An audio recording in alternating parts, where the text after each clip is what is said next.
Italian prisoner Enzo Rossi survived the brutal African desert and the horrors of war only to face a final, sickening fear: the American prison camp. When the boxcar doors opened in the blinding heat of Fresno, California in 1944, he expected chains and cruelty. Instead, he found a land of impossible plenty, a simple farm woman named Clara, and a secret that would make him cry: the taste of his mother's forbidden bread. The train ground to a shuddering stop, not against the ruins of a battlefield, but in the heart of a vast, silent, sun-baked world Enzo Rossi had only seen in American cinema. After weeks crammed into a dusty boxcar traversing a continent, the 36 Italian prisoners from North Africa were greeted not by the chilling crack of a firing squad, but by an oppressive, blinding heat that felt biblical in its intensity. This was Fresno, California, in the summer of 1944. Enzo, a former mechanic from Naples, shielded his eyes against the onslaught of light. He had spent the last 2 years enduring German-fueled whispers of American brutality, tales of prisoners being executed and tortured in desert gulags. Every rumor had painted America as a place of monstrous technology and heartless greed. Yet, as he stepped onto the gravel, all he smelled was dust, dry earth, and a strange, sweet aroma he couldn't quite place. The air hung thick and stagnant, a stark contrast to the familiar crisp breezes of the Mediterranean they had left behind. They were hustled out of the rail yard by a handful of American guards in simple khaki uniforms, men who spoke with slow, easy movements that contradicted the expected military precision. The landscape itself was the first assault on the prisoners' ingrained fears. Where they anticipated barbed wire fences stretching to the horizon, they saw instead fields that seemed to go on forever, choked with vines and trees laden with fruit. This was the San Joaquin Valley, one of the most productive agricultural regions on Earth, a land of overwhelming, careless plenty that seemed impossible to reconcile with a world at war. The emotional contrast was immediate and painful. Enzo saw not a cage of steel, but a kitchen window, and the wind brought him the first devastating wave of pure, fresh-baked bread. The following morning brought the final, unsettling realization that the American system operated not on rage, but on rigorous, dispassionate logistics. Captain Thomas Albright, a man whose face was etched with the weariness of farming, not war, stood before the group and laid down the new reality. Albright wasn't a military careerist. He was a farmer who had reluctantly donned a uniform to oversee the labor detail on his own land. He spoke slowly, the interpreter translating his words into Italian with a slight, nervous tremor. The prisoners learned they were to be paid a small wage, equivalent to 80 cents a day for their work, a bizarre concept given their captivity. They would be provided adequate, if bland, rations in accordance with the Geneva Conventions. The rules were simple: obey, work hard, and they would be treated with fairness and discipline. To Enzo, the 80 cents felt like an insult, a cold calculation that placed a monetary value on their stolen freedom. Yet it was precisely this bureaucratic adherence to order that kept the chaos of wartime hatred at bay. The men were handed dull tools and assigned their duties.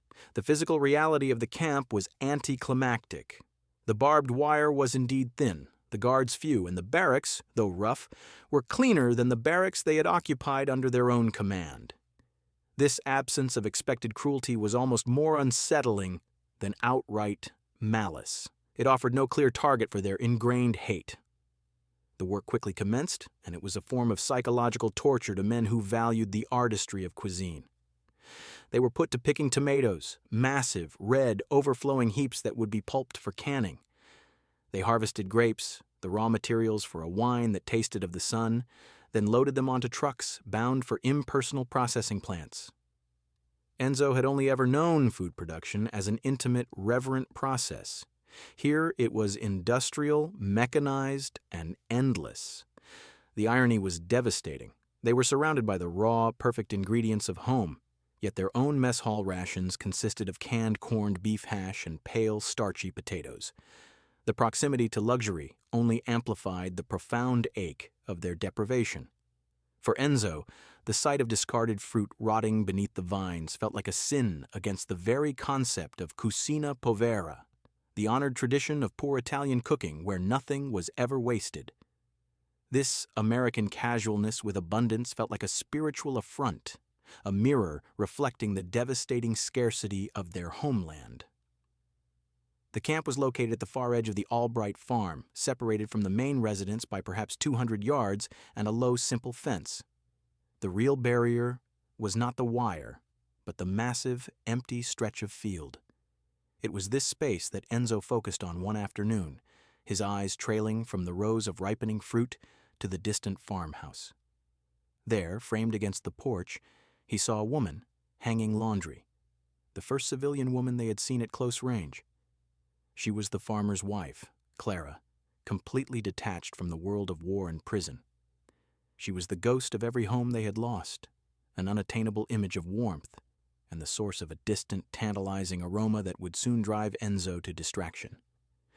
The sensory torment began in earnest when Enzo's section was assigned to dig a drainage trench that ran agonizingly close to the main kitchen window. Every time the wind shifted, it delivered a concentrated, powerful wave of smell that was almost unbearable, the complex, layered aroma of baking bread. This was the scent of his mother's kitchen in Naples, a scent that meant safety and a world still whole. The men would instinctively pause their digging, leaning on their shovels, their eyes glazed with a terrible hunger that transcended the physical. The sensory memory was so sharp it was physically painful. The yeast and fermentation were shouting the name of Italy across the vast, silent valley. This particular smell was different from anything industrial. It was handmade, slow-cooked, and deeply personal. It carried the signature of care, of someone tending to a living starter, checking the temperature and folding the dough by hand. The prisoners, connoisseurs of simple pleasures, recognized the artistry and suffered for its proximity. Meanwhile, Clara Albright was watching. She was a practical woman, accustomed to solving problems with action, but the sight of the men, day after day, working amidst the abundance they could not share, began to chip away at the moral certainty of her position. She noticed their discipline but was deeply unsettled by the way their gaze followed her, particularly when she carried baked goods. She often paused her own work, watching the prisoners operate under the merciless sun, their uniforms patched and thin. The men were technically enemies, but they looked like sons. What truly intensified the tension was the conflict with her husband.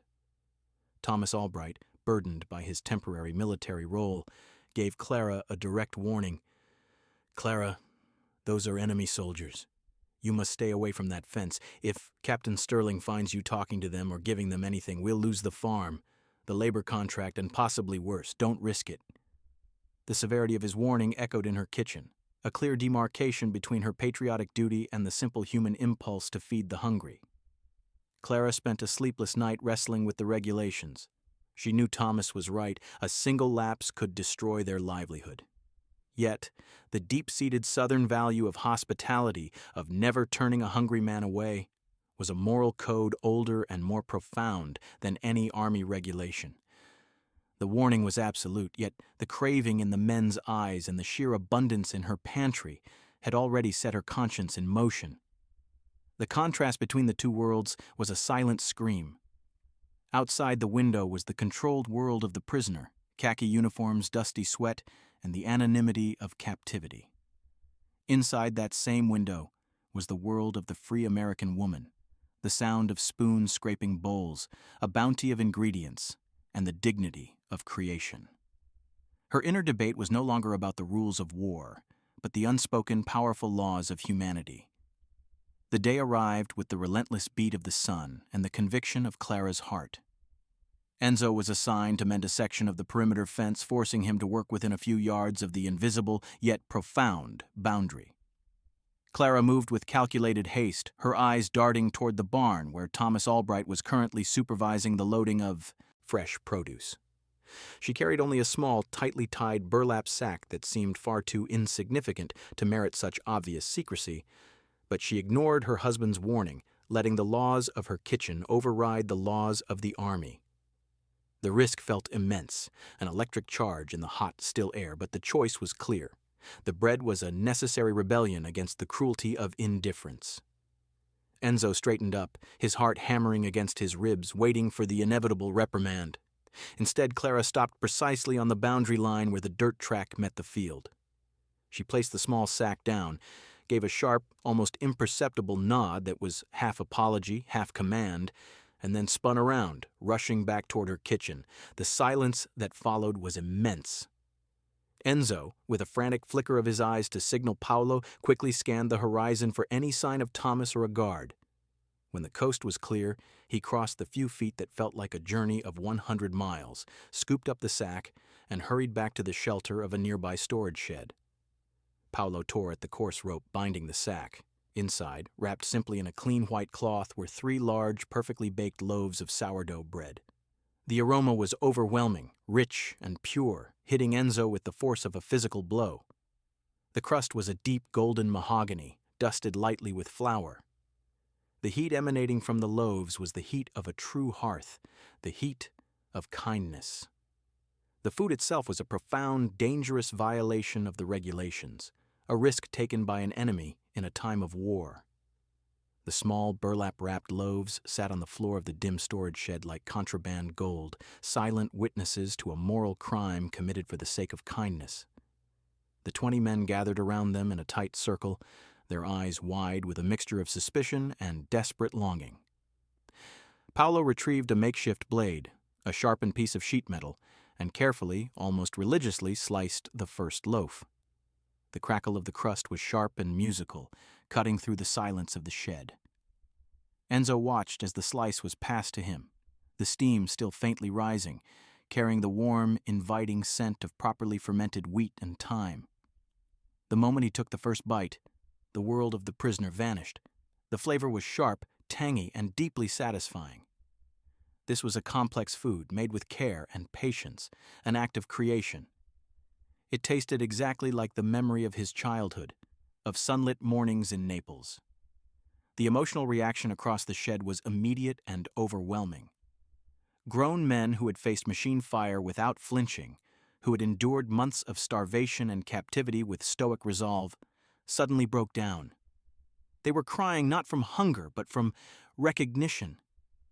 The bread was an anchor to the humanity they believed they had lost. It was a flavor that tasted of peace, of a time before uniforms and violence, a moment so pure it stripped away the heavy layers of wartime cynicism and grief. For men who had forgotten what unconditional care felt like, the bread was a spiritual awakening. They ate slowly, their jaws moving deliberately, ensuring no crumb was wasted, a tribute to the memory of their mothers and the incredible sacrifice of the woman on the other side of the fence. This was not just sustenance, it was communion with a forgotten world. The men ate the bread slowly, chewing deliberately, savoring every crumb. They devoured the loaves in near silence, the quiet, reverent consumption of a sacred gift. By the time the last crust was gone, the air in the shed was heavy with realization. They had been fed better than their own army had fed them by the very person they were taught to despise. That single, unsanctioned act of kindness created an unspoken alliance, a bond that transcended the war raging across the ocean. The flavor of home was intoxicating, but the crumbs they left behind were proof. And someone was watching. The fragile, unspoken peace established by the sourdough lasted exactly 2 days, before the roar of an unfamiliar official sedan broke the morning quiet and announced the arrival of Captain Sterling for the camp's unannounced quarterly inspection. He was a desk soldier, a man who viewed the presence of 400,000 Axis prisoners on American soil as a logistical triumph, and any hint of unauthorized human interaction was a breach of security and doctrine. Captain Sterling noticed the subtle change in the prisoners, the lack of defeated sullenness, and his sharp eye finally caught the anomaly near the drainage ditch. Just beside a stack of old irrigation pipes, he found a few telltale crumbs. Small, dense fragments of a hard crust, qualitatively different from the soft, pale bread served in the mess hall. They were the crumbs of real bread, and their presence was evidence of a profound security failure. He bent low, picking up a shard of the crust, examining it like a piece of foreign forensic evidence. His jaw tightened. This was not Army issue. This was indisputable evidence of a security breach. He immediately summoned Thomas Albright. Holding out his gloved palm, displaying the treasonous crumbs, Sterling's voice was low and precise. Captain Albright, I remind you that unauthorized contact with prisoners of war is grounds for immediate relief of duty. What is this? Thomas Albright stood on the spot where his wife had deposited the forbidden bounty. He knew he had to lie, and he did, claiming it was spoiled sourdough starter used for pest control. Sterling pressed him, his gaze drilling into the farmer's weathered face, demanding details on the frequency and disposal methods, forcing Thomas to embellish the deception to protect his wife. Sterling was not satisfied. I am ordering an unannounced inspection of the POW barracks right now. I want to see if this pest control has made it into the mess hall. Thomas's heart raced.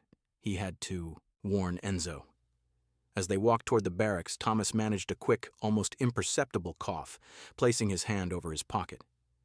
Enzo, observing Thomas's distress, understood the danger. They had mere seconds to dispose of the final evidence. Sterling found nothing. The barracks were pristine.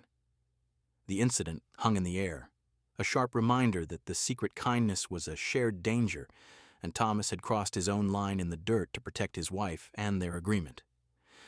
Thomas knew the reprieve was temporary. He had exchanged a moral certainty for a shared, terrifying secret. The weight of Captain Sterling's suspicious silence was heavier than any explicit threat. The aftermath of Captain Sterling's inspection left the air around the Albright farm thick with unstated tension. Though Thomas Albright had successfully deflected the inquiry, the threat had sharpened the moral focus for everyone involved. For Thomas, the act of protecting his wife and the prisoners from the bureaucracy was a profound violation of his military oath, yet a fulfillment of his duty as a husband and a man of the land. His response was not punishment, but an unspoken demand for reciprocity. The following morning, he presented the Italian section with the most difficult labor task of the season, cleaning and regrading several acres of thorny, neglected field that had been sitting fallow for years. It was grueling, sweat-drenched work, a form of honest penance for the forbidden bread. But to Enzo and his comrades, the hardship was received not as cruelty, but as a test of honor. They worked with a renewed, non-coerced dedication, recognizing that the Albrights were risking their security, and the Italians had to earn that risk by working beyond the expected standard. Every swing of the pickaxe, every stone hauled, was a silent payment for the taste of home. They learned that trust in this land was not freely given. It was earned through shared effort and proved loyalty to the unspoken rules of the farm. The men devised clever, subtle ways to exceed their quotas, organizing their work like a team of professional laborers, ensuring Thomas could report glowing performance metrics to the Army, metrics that protected the secret. Clara, in turn, also found ways to honor the bargain. She moved the water jug 10 feet closer to their work site. She started leaving cracked, second-quality fruit, peaches too bruised for market or tomatoes too soft for canning, hidden under a tree near the edge of the field where the men would find them during their short breaks. The men understood the rules now. Never acknowledge the gifts, never leave crumbs, and always perform exemplary work. This clandestine system became a complex dance of risk and reward, a shared secret that fortified their moral bonds more powerfully than any official treaty could. One afternoon, when Enzo was summoned to fix the critical irrigation pump, Thomas observed the high quality of his work. Thomas gave a curt nod and, as he left, casually placed a small, twisted piece of wire under a loose stone by the pump, a prearranged signal for Enzo. The wire signaled the next clandestine delivery point and time away from the prying eyes of the guards. Enzo realized that this was the truest form of American generosity, not bureaucratic charity, but a human mercy that had grown into a necessary, shared secret. The war raged on across the sea, but here, on this small patch of California earth, a quiet, profound reconciliation was taking root. April 1945. The wind that swept across the Fresno plains no longer carried only the scent of dust and blossoms, but the fast-traveling rumors of collapse. The war in Europe was drawing its final agonizing breaths. The news arrived not through a formal proclamation, but a shouted voice from the farmhouse radio announcing, Victory in Europe Day. The work stopped instantly in the fields. There was no cheering among them, only stunned silence. Relief mingled with a profound dread of returning to a homeland they knew would be ruined. Within days, the official orders came. The Italian prisoners were to be repatriated, processed, and shipped home. The goodbye was, like the relationship itself, almost completely silent. Thomas Albright stood by the barn, a silent nod of respect passing between him and Enzo. His temporary military duty was ending, and the emotional complexity of having treated the enemy as necessary labor weighed heavily on him. Thomas felt an unexpected pang of loss. He hadn't just used the men. He had come to rely on their silent competence, a partnership forged under duress but sustained by honor. Then, from the porch, Clara emerged, holding one last, small package wrapped in brown parchment. She walked quickly to the truck where Enzo was climbing aboard. She spoke softly in English, but her meaning was perfectly clear. "For your mother," she whispered, pressing the package into Enzo's hands. "Tell her it's a peace offering." The package was both a final gift and a profound farewell to the rules of war, an explicit statement that their shared humanity had won. The truck engine started to churn before Enzo could manage a reply. Inside the parcel, wrapped against the long journey home, was a smaller, tightly sealed mason jar containing a creamy, active mass, the sourdough starter. Taped to the jar was a small slip of paper bearing Clara's neat, slightly flour-stained handwriting. It was the full, detailed recipe for her bread, along with precise instructions for feeding and caring for the culture. Beneath the ingredients, she had written a single, final word: pace. Peace. The gift was intensely practical, a living link to the life-giving abundance of America, encapsulated in a simple glass jar. It was the most valuable thing an enemy could give a man returning to ruin. Enzo left with a jar of living culture and a recipe for pace. He didn't know it yet, but that single gift of American hope would be the only thing that survived the wreckage of his home. The journey home was long, fraught with endless bureaucratic delays and the slow, agonizing crawl of the troop ships. When Enzo finally stepped ashore in Naples, it was winter again, cold and unforgiving. The city was a landscape of shattered stone and smoke, a place that reeked not of yeast and wheat, but of damp destruction and deep, abiding loss. The contrast with the sun-drenched vibrancy of the San Joaquin Valley was a punch to the stomach. He had returned to a world muted by dust and gray grief. What Enzo found confirmed his worst fears. His neighborhood was rubble, his mother gone, his small mechanic shop a ruin. He was a man with a military history, no family and no possessions save for the clothes on his back and the single mason jar of sourdough starter clutched safely in his canvas bag. It was the only living thing he had brought back from the American captivity, a fragile, bubbling culture of flour and water that represented an unbroken chain of human kindness. While others around him resigned themselves to the government rations and the black markets, Enzo decided to use his inheritance. He found a small, partially intact storefront near the waterfront, its stone walls still standing, and began to work. With a few scavenged tools and the tireless effort he had learned on the Albright farm, he built a small brick oven. He used the few shillings he had earned as a prisoner, supplementing them with his skills as a mechanic to barter for wood and flour. He did not bake the traditional fine Italian loaves. He baked Clara Albright's sourdough, dense, tangy, with a thick golden crust that defied the damp air. The bread was robust and filling, a peasant bread rooted in the hard work of the American West. The flavor was undeniable. It tasted of sun and honesty, a pure, satisfying food that carried no trace of bitterness. The bakery became his anchor. The smell of the fermenting starter was his daily proof that the hope he found in captivity was real.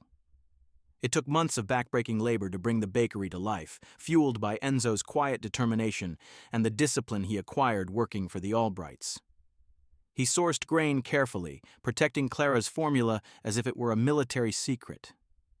Enzo's Panificio Americano became a small, glowing beacon in the wreckage of the city. He named the starter Clara, after the woman who gave it to him, and he cared for it with the same reverence a farmer reserves for his prize seed. As his bakery grew, The scent of the baking bread traveled through the damaged streets, a complex, inviting aroma that momentarily drowned out the smell of ruin. It was a sensory miracle, a daily proof that kindness could still be created out of the ashes of conflict. His bread was more than sustenance, it was a conversation. When people asked Enzo where he learned to bake such a unique loaf, he told them the strange, true story of the Americans, farmer's wife, of the fear and the contradiction, and of the single, forbidden gift that helped him survive. He explained that the American power he witnessed was not only in their immense machines and their endless fields, but in their confidence to treat the enemy with dignity. He taught his neighbors that the enemy was not always the monster described by propaganda, but sometimes just a kind woman across a fence. He used the profits not for luxury, but to quietly support the families who had suffered the most. Years later, his bakery was a thriving institution in the rebuilt city, and the original hearty sourdough remained the signature product. Historians would later note that these small, quiet human connections, carried home by former prisoners with stories of fairness and compassion, played a vital role in laying the foundation for the rapid, enduring peace between the two nations. He taught his apprentices the importance of patience, of using the best ingredients, and of the necessity of keeping the Clara culture alive, not just for the flavor, but for the moral symbol it represented.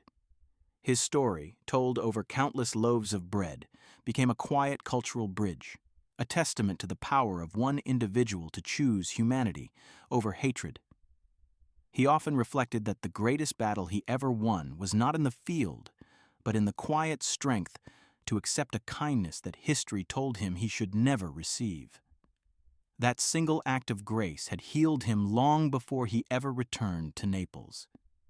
The greatest lessons of war are often found not in the grand sweep of battles, but in the small, dangerous acts of grace. And sometimes, the best defense against hatred is a warm loaf of bread. That single dangerous act of mercy did more than feed hungry men. It helped rebuild a broken nation. If you were surprised by this story of kindness found in the most unlikely place, please subscribe and let us know in the comments below. What unexpected act of generosity have you witnessed?